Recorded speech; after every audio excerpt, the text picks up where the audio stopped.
Hello learners, today we are going to analyze the text of the poem In Memory of W.B. Yeats written by W.H. Auden. We have already talked about the author and the background of the poem in our previous video lecture. तो अगर आपने वो video नहीं देखा है then watch that. तो चलिए हम टेक्स्ट पे आते हैं. The poem is divided into 3 sections. तो ये first section है. He disappeared in the dead of winter, the brooks were frozen, the airports almost deserted. तो ये जब पोइट की डेथ हुई थी, W.B. ईट्स की जब डेथ हुई थी, तो वो कौन सा सीज़न था? विंटर सीज़न था. और जनवरी, मंथ ऑफ जनवरी 1939 की ये बात कर रहे हैं ऑडन. और उसी समय ये डिसअपियर हुए थे, मतलब उनकी डेथ हुई थी. और यहाँ पे विंटर को डेड विंटर कहा है. क्यों? क्योंकि विंटर का जो सीज़न होता है वो डेड होता है. इस समय सारी चीज़ें स्थिर हो जाती हैं, स्टिल हो जाती हैं. चारों तरफ जो मूवमेंट है वो रुक जाते हैं. देखिए कैसे. The Brooks were frozen. Brooks means जो बहती हुई जलधारा होती, मतलब नदियों का जो पानी है, जो झीलें हैं, उनका बहाव रुक जाता है क्योंकि वो जम जाती, बर्फ़ जम जाता है उसमें, तो उनका बहाव रुक जाता है. The airports almost deserted. जो एयरपोर्ट्स होते हैं वो ऑलमोस्ट डिज़र्टेड, निर्जन हो जाते हैं, जहाँ कोई नहीं जाता क्योंकि ट्रैवलिंग ऑलमोस्ट नहीं होती, क्योंकि ट्रांसपोर्ट भी बंद हो जाते हैं बर्फ़ की वजह से. And snow disfigured the public statues. और जो स्नो है वो जो पब्लिक स्टैच्यूज़ है उसको डिसफिगर्ड कर देते हैं. उसके ऊपर बर्फ़ जम जाती है जिससे स्टैच्यूज़ जो है वो क्लियर नहीं दिखाई देती. The mercury sank in the mouth of the dying day. और जैसे जैसे डे गिरता जाता है, डाइंग डे मीन्स जैसे जैसे इवनिंग होती जाती है, जो मरकरी है, जो पारा है, वो जो टेम्परेचर की वजह से बैरोमीटर में नीचे आने लगता है. तो इस तरह से जो समय होता है विंटर सीज़न का वो डेड होता है, सारी चीज़ें रुक जाती हैं, इसलिए यहाँ पे इन्होंने डेड विंटर यूज़ किया है.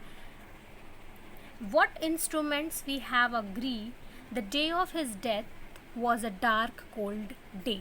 अब यहाँ पे इन्होंने उस डे को क्या कहा है? Dark cold day. क्योंकि कोई भी इंस्ट्रूमेंट, अब यहाँ पे क्वेश्चन पूछ रहे हैं कि ऐसा कौन सा इंस्ट्रूमेंट है जिससे हम इन सारे चीज़ों को मेजर कर पाएँ, इन सबको मापने के लिए ऐसा कौन सा इंस्ट्रूमेंट बना है. The day of his death was a dark cold day. क्योंकि ये जो डे है उनकी डेथ का वो क्या है? डार्क कोल्ड डे है. Far from his illness the wolves ran through on the evergreen forest. अब उनकी डेथ से नेचुरल फेनोमेना में कोई परिवर्तन नहीं हुआ है, नेचर को कोई भी इफ़ेक्ट नहीं हुआ है.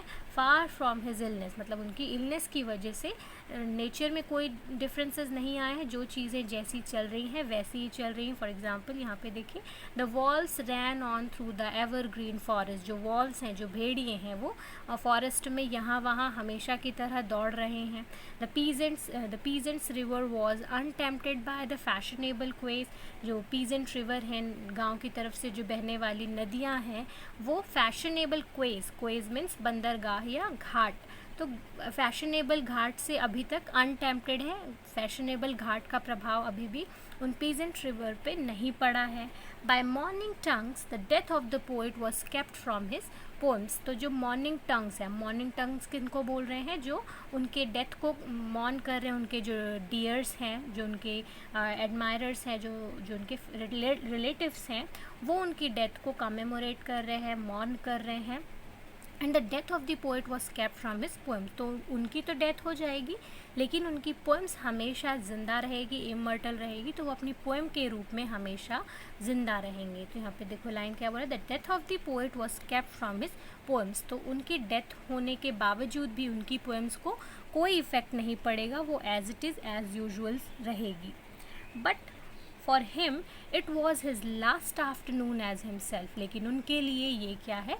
आखिरी आफ्टरनून है, क्योंकि अब उनकी डेथ होने वाली है.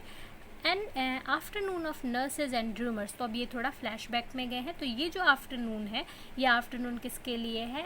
And afternoon of nurses and drummers, क्योंकि वो एडमिट हैं और सारी नर्सेज जो हैं इधर उधर दौड़ रही है उनके ट्रीटमेंट के लिए. एंड र्यूमर्स क्यों? क्योंकि लोगों के बीच में ये बातचीत हो रही कि जो पोइट हैं W.B. ईट्स वो बीमार हैं, उनकी कभी भी डेथ हो सकती है. तो इस तरह के र्यूमर्स लोग आपस में बातचीत कर रहे हैं, नर्सेज यहाँ वहाँ दौड़ रही हैं. The provinces of his day revolted. और जो उनके प्रोविंसेस मतलब एक साम्राज्य, ऑफ हिज बॉडी, तो यहाँ पे उनकी बॉडी को उनके एक साम्राज्य से तुलना की गई है और खुद W.B. Yeats को उस साम्राज्य का राजा बताया गया है। तो उनकी जो प्रोविंसेस है, जो बॉडी है वो क्या है, उनका साम्राज्य है, और उनका साम्राज्य उनके अगेंस्ट क्या कर रहे हैं, रिवोल्ट कर रहे हैं, विद्रोह कर रहे हैं, मतलब उनकी जो बॉडी है वो उनके अगेंस्ट रिवोल्ट कर रही है, W.B. Yeats के अगेंस्ट रिवोल्ट कर रही है। The squares of his mind were empty, और उनका जो माइंड है वो एम्प्टी हो चुका है, उनके दिमाग में थॉट्स आना अब बंद हो चुके हैं क्योंकि ये उनका आखिरी समय है और कोई भी थॉट्स उनके माइंड में नहीं आ रहे हैं, उनकी बॉडी भी उनके अगेंस्ट रिवोल्ट करने लगी है। सिंस इन्वेडेड द सबर्ब्स, और जो सबर्ब्स हैं वहाँ पे साइलेंस ने इन्वेड कर दिया है, इन्वेड करना मतलब हमला कर देना, तो जो साइलेंस है उसने उनके सबर्ब में, उस एरिया में क्या कर दिया है, इन्वेड कर दिया, हमला कर दिया, मतलब अब उनकी पूरी बॉडी क्या हो चुकी है, साइलेंट हो चुकी है, स्टिल हो चुकी है, क्योंकि अब उनकी डेथ हो गई है। The squares of his mind were empty and silence invaded the suburbs, अब साइलेंस ने पूरा कब्जा कर लिया है, इन्वेड कर दिया उनकी बॉडी में, क्योंकि अब उनकी डेथ हो चुकी है। The current of his feeling failed, he become his admirers, और उनके जो बॉडी के जो करंट है, समझ लीजिए सांसें हैं, जो फीलिंग्स हैं वो अब क्या हो चुकी है, फेल्ड हो चुकी है, क्योंकि उनकी डेथ हो गई है। तो जो बॉडी की करंट है वो आना बंद हो गई है, सारी फीलिंग्स आना बंद हो गई हैं, कोल्ड हो गया है उनका blood, and he become his admirers, और अब वो क्या बन गए हैं, अपने एडमायरर बन गए हैं। Now he is scattered among 100 cities, अब जो है वो 100 सिटीज़ में क्या हो जाएंगे, स्कैटर मतलब फैल जाना। वो कैसे फैलेंगे, वो नहीं फैलेंगे, उनकी पोएम्स फैल जाएंगी चारों तरफ, क्योंकि उनकी तो डेथ हो गई है, लेकिन उनकी पोएम्स, उनकी पोइट्री, उनका आर्ट अभी भी ज़िंदा है, जो चारों तरफ मतलब दुनिया भर में उनकी कला, उनकी पोइट्री जो है वो फैल जाएगी in all the cities, 100 of cities, and wholly given over to unfamiliar affections, और उनके वर्क्स को, उनकी पोइट्रीज़ को क्या मिलेगा, अनफैमिलियर अफेक्शंस। क्यों, क्योंकि उन्होंने जो पोइट्री लिखी है, ज़रूरी नहीं कि जो रीडर है, दूसरे सिटीज़ में पढ़ने वाला जो रीडर है उसको वही समझे जो राइटर समझाना चाह रहे हैं, जो W.B. Yeats समझाना चाह रहे हैं, तो उनको अनफैमिलियर अफेक्शन मिलेगा। अनफैमिलियर मतलब जिससे पहचान ना हो, तो उनकी पोइट्री दूसरे देश में जाएगी, दूसरी सिटीज़ में जाएगी, तो उनको अनफैमिलियर अफेक्शन तो मिलेगा, प्यार तो मिलेगा, उनकी पोएम को लोग पसंद तो करेंगे, लेकिन वो कैसा होगा, अनफैमिलियर होगा। To find his happiness in another kind of wood, क्योंकि अब जो वो हैप्पीनेस है उनके वर्क का, वो उनको कहाँ मिलेगा, अनदर काइंड ऑफ वुड, मतलब दूसरी सिटीज़ में, दूसरी जगहों पे, दूसरी कंट्रीज़ में उनको ये हैप्पीनेस मिलेगी। And be punished under a foreign code of conscience, और उनको सज़ा भी मिलेगी इस चीज़ के लिए कि क्योंकि उनके जो वर्क हैं उनको कौन कोड करेगा, जो फॉरेन कंसाइंस मतलब दूसरी कंट्री के लोग, क्योंकि वो तो आयरलैंड के हैं, आयरलैंड से बाहर भी जाएगा उनका वर्क, तो वहाँ के लोग उसको अपने तरीके से इंटरप्रेट करेंगे। तो ये उनके लिए एक तरह की सज़ा है, क्योंकि उनकी जो इमोशन है, उनके जो फीलिंग्स हैं, उनके जो थॉट्स हैं, उसकी तो डेथ हो जाएगी, क्योंकि रीडर अपने तरीके से उनके वर्क्स को एनालाइज करेगा, अपने तरीके से इंटरप्रेट करेगा। तो यहाँ पे बात है इसकी फ़िलॉसफी थ्योरी जो है वो अप्लाई होती है डेथ ऑफ द ऑथर, क्योंकि जब ऑथर वर्क लिखता है और रीडर जब पढ़ता है, तो जैसे ही रीडर किसी ऑथर के वर्क को पढ़ता है, वहीं पे ऑथर की डेथ हो जाती है। क्यों, क्योंकि अब जो रीडर है वो अपने तरीके से मीनिंग जनरेट करेगा, ऑथर की जो मीनिंग थी वर्क को लेकर, उसकी वहीं पे डेथ हो जाती। तो वही चीज़ यहाँ पे पोएट समझाना चाह रहे हैं कि फॉरेन कंट्री में जाने के बाद उनका जो वर्क है, वो उनकी जो इमोशन है वो क्या हो जाएंगे, उन सब की डेथ हो जाएगी, और नए इमोशन उनके वर्क से बाहर आएंगे दूसरे कंट्री के लोगों के according. The words of a dead man are modified in the guts of the living, जो वर्ड्स हैं डेड पोइट के, ठीक है, the words of a dead man are modified in the guts of the living, तो जो dead poet तो की तो डेथ हो गई, वो तो बाहर आके समझाएंगे नहीं कि एक्चुअल में जो उन्होंने लिखा है उसकी मीनिंग क्या है। तो जो न्यू लिविंग बीइंग्स हैं, जो उनके वर्क्स को पढ़ रहे हैं, जो रीडर्स हैं, वो मॉडिफाई करेंगे उनकी मीनिंग को, जो मीनिंग उन्होंने समझानी चाहिए है अपने वर्क में, उसको लोग मॉडिफाई करेंगे और अलग ही मीनिंग जनरेट होगी। But in the importance and noise of tomorrow, when the brokers are roaring like bees on the floor of the wars, but in the importance and noise of tomorrow, लेकिन noise of tomorrow मतलब आगे की बात करें, future की बात करें कि फ्यूचर में भी इनका वर्क जो है वो एज इट इज़ रहेगा। और उनकी डेथ से, अब आगे की लाइंस में ये बता रहे हैं कि उनकी डेथ से नेचुरल फेनोमेना में, लोगों की जीवनचर्या में कोई भी परिवर्तन नहीं आया है। सिर्फ उनके जो डियर्स हैं वही उनकी डेथ का शोक मना रहे हैं, बाकी लोगों को कोई फ़र्क नहीं पड़ रहा, ना नेचर को ना तो बाकी दूसरे लोगों को। जैसे यहाँ पे उन्होंने कहा है when the brokers are roaring like beasts, जो ब्रोकर्स हैं, जो बिजनेसमैन हैं, वो अपने बॉर्ड्स मतलब एक ऑर्गेनाइज्ड मार्केट होता है, तो अपने ऑर्गेनाइज्ड मार्केट में जाके अपने जो मार्केटिंग कर रहे हैं, बिजनेसमैन अपना बिजनेस कर रहा है। And the poor have the suffering to which they are fairly accustomed, और जो पुअर हैं, जो गरीब हैं, वो हमेशा की तरह जिस तरह से सफ़र करते हैं अपनी दिनचर्या में, उस तरह से सफरिंग झेल रहे हैं। To which they are fairly accustomed, जो वो हमेशा से झेलते आए हैं, क्योंकि वो सेल्फिश नेचर के होते हैं। मतलब उनको अपना दिनचर्या जैसा चलता है वैसा चलता है, बस उनको खाना है, सोना है। तो इस तरह का जीवन उनका सफरिंग वाला चल रहा है। जो ब्रोकर्स हैं, जो बिजनेसमैन हैं, वो अपनी मार्केटिंग कर ही रहे हैं, किसी को कोई फ़र्क नहीं पड़ रहा है। पूरा जो आयरलैंड है वो जैसा है वैसे ही चल रहा है, कुछ भी वहाँ पे शांति का माहौल नहीं है। And each in the cell of himself is almost convinced of his freedom, और सभी जो है अपने ही सेल में, क्योंकि उस समय की पोएम है जब वर्ल्ड वॉर सेकेंड हुआ था 1939 में। जब वर्ल्ड वॉर सेकेंड हुआ था तो सभी जगह वीरान होता था, लोग ज़्यादा बाहर नहीं आते थे, तो सब अपने अपने सेल में क्या थे, आइसोलेटेड थे, सब अकेले अपने घरों में बंद थे। Is almost convinced of his freedom, तो वो सभी उनकी आज़ादी चाहते थे, क्योंकि सब अपने अपने सेल से बाहर आना चाहते थे, सब आइसोलेटेड थे, अकेले अपने घरों में बंद थे। A few thousand will think of this day, तो बहुत से लोग, अ फ्यू थाउजेंड मतलब उनके जो रिलेटिव्स होंगे, उनके कुछ एडमायरर्स होंगे, उनको जो पसंद करते हैं, सिर्फ इतने कुछ लोग ही इस दिन को याद रखेंगे कि इस दिन WB ईट्स की, हमारे जो एडमायर थे, उनकी डेथ हुई थी।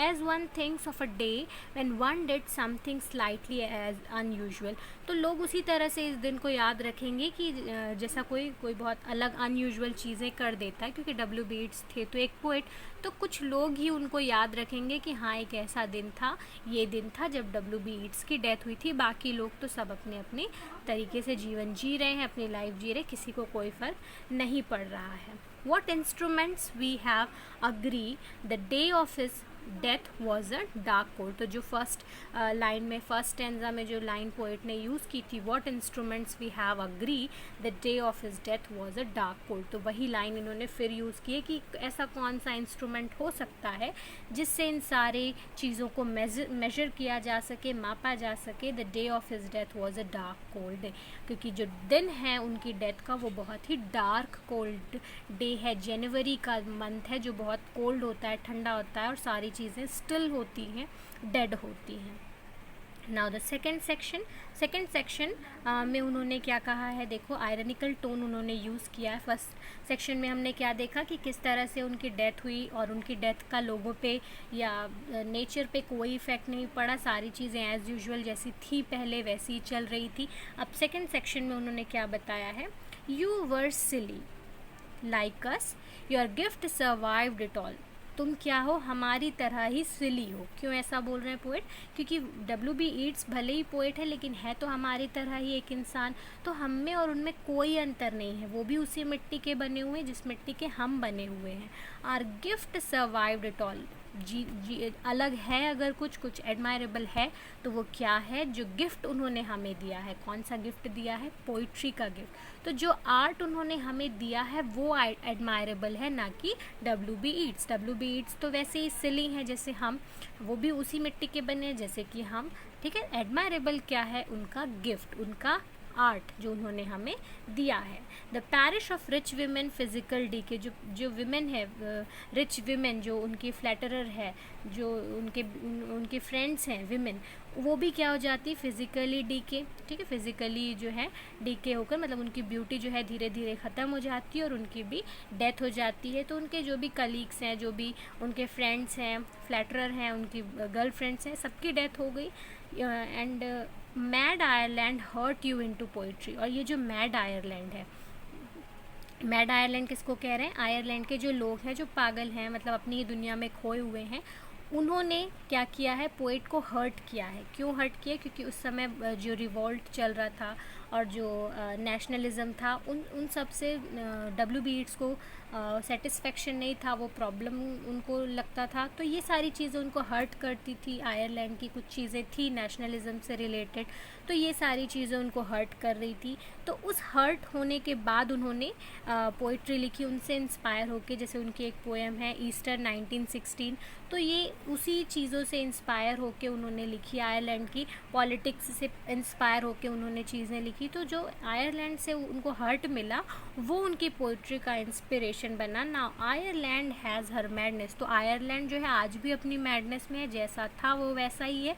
उनकी poetry and her weather still, उसका वहाँ का जो वेदर है वो एज इट इज़ है, उसमें कोई परिवर्तन नहीं आएगा ऑथर की पोइट्री को पढ़ने के बाद। तो मतलब यहाँ पे पोइट्री की बात हो रही है कि उनकी पोइट्री जो है लोग उसको पढ़ेंगे ज़रूर, लेकिन इन सारी चीज़ों में कोई परिवर्तन नहीं आएगा। आयरलैंड के लोग पहले से, मतलब जो मैडनेस उनके अंदर थी वो एज इट इज़ है, जो जैसा चल रहा था वो सब वैसा ही चलेगा। उनकी पोइट्री का कोई इफ़ेक्ट नहीं पड़ेगा, ना ही उनकी डेथ का। तो यहाँ पे पोइट्री की बात हो रही है ना, कि उनकी पोइट्री भी कुछ नहीं बदल पाएगी, बस लोग उसको पढ़ेंगे और एंटरटेन करेंगे खुद को।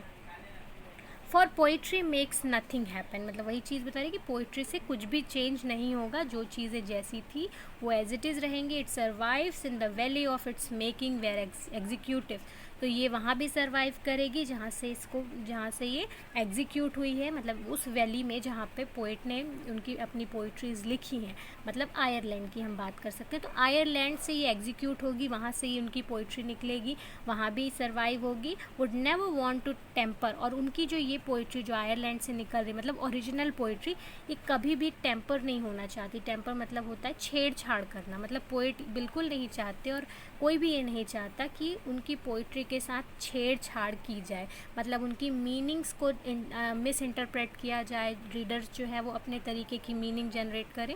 तो वो नहीं चाहते कि दूसरी कंट्रीज़ में जाके, दूसरी जगह जाके इसके साथ छेड़खानी हो, इसकी मीनिंग्स को मिस इंटरप्रेट किया जाए। फ्लोज ऑन साउथ, क्योंकि अब ये साउथ की ओर जाएगी, from ranches of isolation and the busy grief, उन लोगों के पास जाएगी जो आइसोलेशन में है, क्योंकि वर्ल्ड वॉर सेकेंड का टाइम चल रहा था, सब आइसोलेटेड थे, अपने अपने घरों में, अपने अपने सेल्स में बंद थे।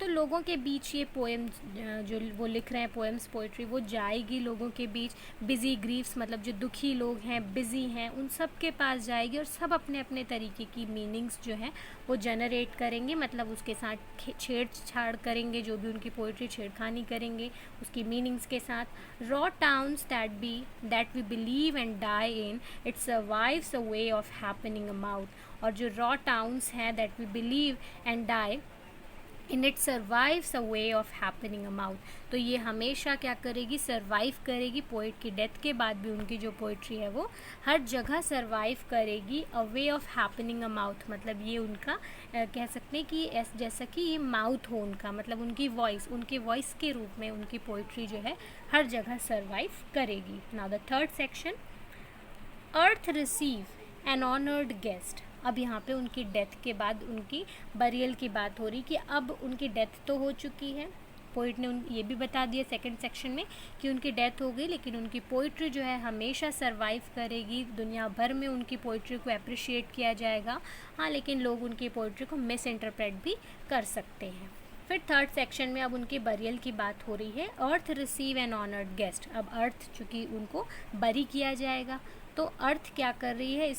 उस ऑनर गेस्ट को क्या कर रही है? अपने पास रिसीव कर रही, मतलब अब अपनी गोद में ले रही है।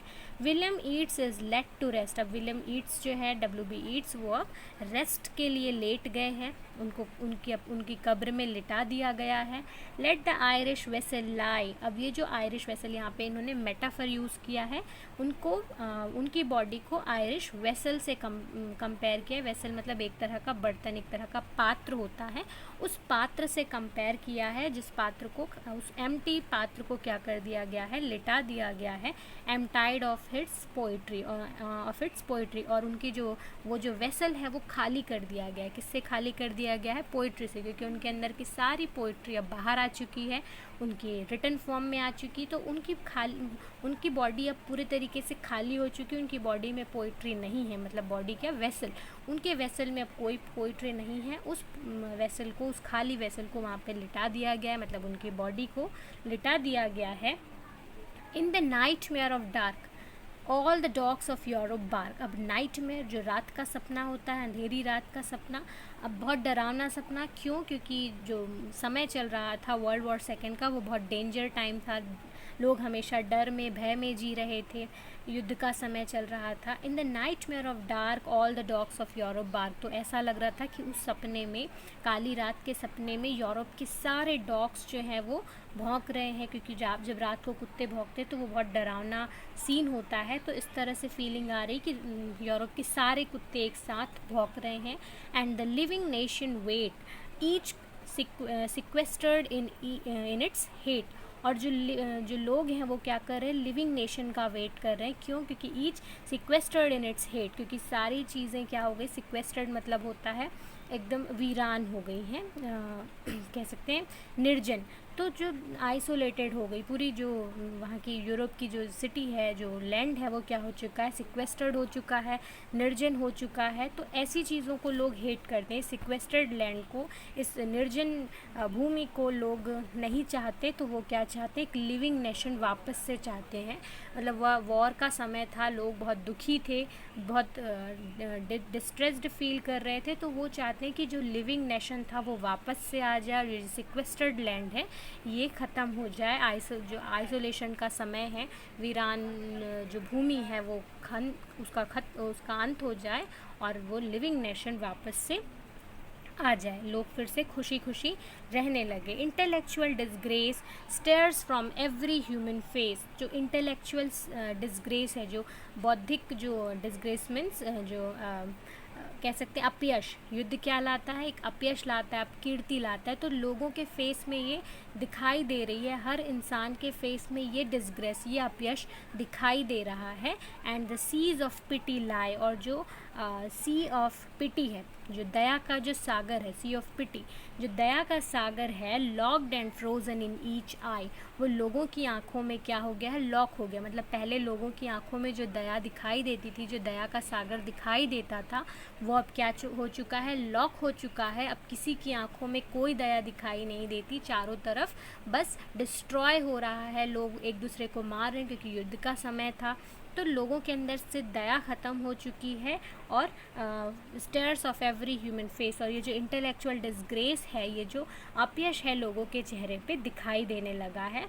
Follow poet follow right to the bottom of the night, तो अब ये पोइट को बोल रहे हैं कि अपनी पोइट्री के थ्रू क्या करो? राइट पाथ को फॉलो करो, to the bottom of the night. Night क्या है? उस समय को, उस क्षण को बता रहे हैं जब युद्ध का समय था, और चारों तरफ एक तरह से नाइट किसको इंडिकेट करता है, किसका सिंबल है? बुरे समय का। तो वो जो बुरा समय है उसकी गहराई में जाकर एक अच्छा समय लेकर आओ, पोइट को बोल रहे हैं। मतलब उनकी पोइट्री पढ़ने से लोग कम से कम थोड़ा बहुत हील करेंगे, खुद को कंसोलेट करेंगे विद योर अनकॉन्स्ट्रेनिंग वॉइस। तो ये किससे बोल रहे हैं? अपनी अनकॉन्स्ट्रेनिंग वॉइस से। अनकॉन्स्ट्रेनिंग वॉइस मतलब अपनी पोइट्री के थ्रू क्या करो? हमारे अंदर क्या करो? कंसोलेशन पैदा करो, हीलिंग पैदा करो, क्योंकि अभी बहुत ज़्यादा वो थक चुके हैं इस युद्ध की वजह से। Still persuade us to rejoice, जो हमें क्या परसुएड कर सके, क्या प्रोवाइड करे? रिजॉइस प्रोवाइड करे, खुशी दे हमको तुम्हारे वर्क से, क्योंकि ये जो समय है युद्ध का, ये बहुत ज़्यादा डरावना है, और सब अकेले घर में बंद है, तो वो रिजॉइस कहाँ से मिलेगी उनको? तो पोएट की पोइट्री पढ़ के लोग अपने आप को हील करेंगे, कंसोल करेंगे with the farming of a make a vineyard of the course. तो यहाँ पे फार्मिंग किसको बोल रहे हैं? किसकी फार्मिंग करने के लिए बोल रहे हैं? पोइट्री की। मतलब पोइट को यहाँ पे इन्होंने क्या कहा है? फार्मिंग करना। तो किसकी फार्मिंग करेंगे? पोइट्री की। मतलब ये पोइट्री लिखेंगे, तो अपनी पोइट्री के through the make a vineyard of the curse. तो ये जो कर्स का जो हमको श्राप मिला है, श्राप कैसा, युद्ध का श्राप, युद्ध क्या एक तरह का श्राप ही तो है। तो ये जो श्राप है इससे मुक्त करके एक वाइन यार्ड बनाओ, फार्मिंग करके, मतलब पोइट्री लिख के हमारे लिए क्या बना दो, एक वाइन यार्ड बना दो, ताकि हम इन सारे कर्स को, इस श्राप को भूल सके, इस युद्ध को भूल सके। Sign of human unsuccess, sing of human unsuccess, और जो ह्यूमन की अनसक्सेस है उस पर कुछ लिखो। इन अ रैप्चर ऑफ डिस्ट्रेस, क्योंकि ये जो समय है डिस्ट्रेस का, दुखी लोगों के दुख का जो समय है, उससे हील करने के लिए ये काम आएंगे तुम्हारे वर्क्स, तुम्हारी poetries. In the desserts of the heart let the healing fountain start. और ये जो डिज़र्ट है हार्ट का, मतलब हार्ट को यहाँ पे क्या बताया, डिज़र्ट, क्योंकि सारी फीलिंग्स मर चुकी है लोगों की, तो हार्ट कैसा हो गया, एक डिज़र्ट, एक रेगिस्तान की तरह हो गया जहाँ से सारी फीलिंग्स सूख चुकी है। Let the healing fountain start, अपनी पोइट्री से वहाँ पे क्या करो, एक हीलिंग फाउंटेन स्टार्ट करो, एक ऐसा झरना बनाओ जिससे हमको हीलिंग मिल सके, और जो सूखा पड़ा है हमारे हृदय में वो फिर से उसको नमी मिल सके, फिर से खुश होने का कुछ कारण मिल सके। In the prison of his days teach the free man how to praise. In the prison of his days मतलब लाइफ को यहाँ पे प्रेजेंट कहा है, क्योंकि लाइफ क्या है, एक तरह का पिंजरा ही है। जीवन क्या होता है, पिंजरा जिसमें हम बंद होते हैं। तो इन the prison of his days, अब वो आज़ाद हो चुके हैं, अब पोइट की डेथ हो गई, डेथ होने के बाद हम आज़ाद हो जाते हैं। जब तक हम जीवन में होते हैं हम एक पिंजरे में कैद होते हैं। तो वो पोइट की बात करें, इन the prison of his days, जब वो अपने जीवन के समय में थे, एक जीवन के पिंजरे में जब वो बंद थे। Teach the free man how to praise, तो लोगों को ये सिखाओ कि कैसे प्रेज किया जाता है, कैसे जिया जाता है। तो ये थी पोएम। तो थर्ड सेक्शन जो था वो 6 स्टैंजा में डिवाइडेड था। फर्स्ट सेक्शन में एक ही स्टैंजा था, और सेकंड सेक्शन में एक ही स्टैंजा था। फर्स्ट सेक्शन में 4 स्टैंजाज थे, और थर्ड सेक्शन में कितने स्टैंजा हैं, 6 स्टैंजाज हैं। और हमने देखा कि तीनों सेक्शंस जो हैं वो अलग अलग फॉर्म, अलग अलग स्टाइल में लिखे गए हैं। थीम्स की अगर हम बात करें तो there are the theme of death, death की थीम तो है because this is an elegy. Art की भी बात हुई है, ठीक है, पोइट्री की बात हुई है, पोइट के आर्ट की बात हुई है। फियर की बात हुई है, क्योंकि वर्ल्ड वॉर सेकेंड का टाइम चल रहा था, जब डार्क नाइट इस तरह की बातें हो रही थी, तो वहाँ पे फियर दिख रहा था लोगों में। बार्किंग ऑफ डॉग, नाइटमेयर, ये सारी चीज़ें किसको इंडिकेट करती हैं, फियर को। आइसोलेशन, क्योंकि वर्ल्ड वॉर सेकेंड चल रहा था, लोग आइसोलेटेड थे, अपने अपने सेल्स में बंद थे। और नेचर के फेनोमेना को दिखाया है कि किस तरह से चारों तरफ स्टिलनेस है, कामनेस है। So this is the poem, the analysis of the poem, the theme of the poem.